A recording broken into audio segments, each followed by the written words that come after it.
உண்மையிலேயே பயப்படாம தைரியமான ஆளா இருந்தீங்கன்னா இந்த சேலஞ்சை பண்ணுங்க. நம்ம சப்ஸ்கிரைபர் வினோதினி மாரியப்பன் அப்படின்றவங்க எனக்கு இந்த வீடியோவை இன்ஸ்டாகிராம்ல அனுப்பிச்சு, ப்ரோ இந்த வீடியோல இருக்க பொண்ணை தனியா ஒரு ரூம்ல உட்காந்து கண்ணை வைக்காம பாத்துக்கிட்டே இருங்க அப்படின்னாங்க. ஒருவேளை நீங்க லைட்டா பயந்து கண்ணை சிமிட்டிட்டாலோ இல்ல இந்த வீடியோவை பாதியிலே லாக் பண்ணிட்டாலோ அவுட்னு சொன்னாங்க. சரி, நல்ல சேலஞ்சா இருக்கே, இதை நான் மட்டும் ஏன் தனியா பண்ணணும், அதான் உங்களோட சேர்ந்து பண்ணலான்னு இருக்கேன். அதே ரூல்ஸ் தான் உங்களுக்கும். இந்த வீடியோவோட சவுண்டை ஃபுல்லா வச்சுட்டு அந்த பொண்ணை மட்டும் பாத்துக்கிட்டே இருங்க.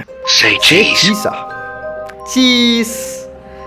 ஆமா, நீயா நானா இன்னைக்கு பாத்துடலாம். நானும் தனியா ரூம்ல தான் இருக்கேன். கண்ணை மூடாத ஆளு. என்ன லைட்டாக அந்த பொண்ணு கொஞ்சம் சிரிக்கிற மாதிரி தெரியுது. எதுவும் ஜம்ஸ்கேர் மாதிரி எதுவும் வந்துடாதுல்ல? வந்தாலும் பிரச்சனை இல்லை. எம்மோ பஸ் ஹார்ன் அடிக்கிறது எனக்கு உயிர் போகுறாங்க. என்னடா விகாரமாக வருது அந்த பொண்ணை. சிமெண்டிட்டேன்னு நினைக்கிறேன். இல்லை சிமெண்ட்டில்.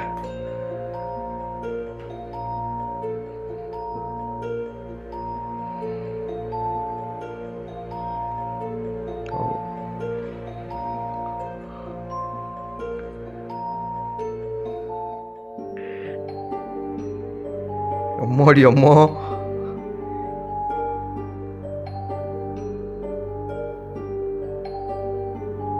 இதுக்கு நான் எந்த ரியாக்ஷனுமே கொடுக்கல. நீங்க இந்த வீடியோக்கு என்ன பண்ணீங்கன்றத ஒரு லைக் போட்டு கமெண்ட்ல சொல்லுங்க.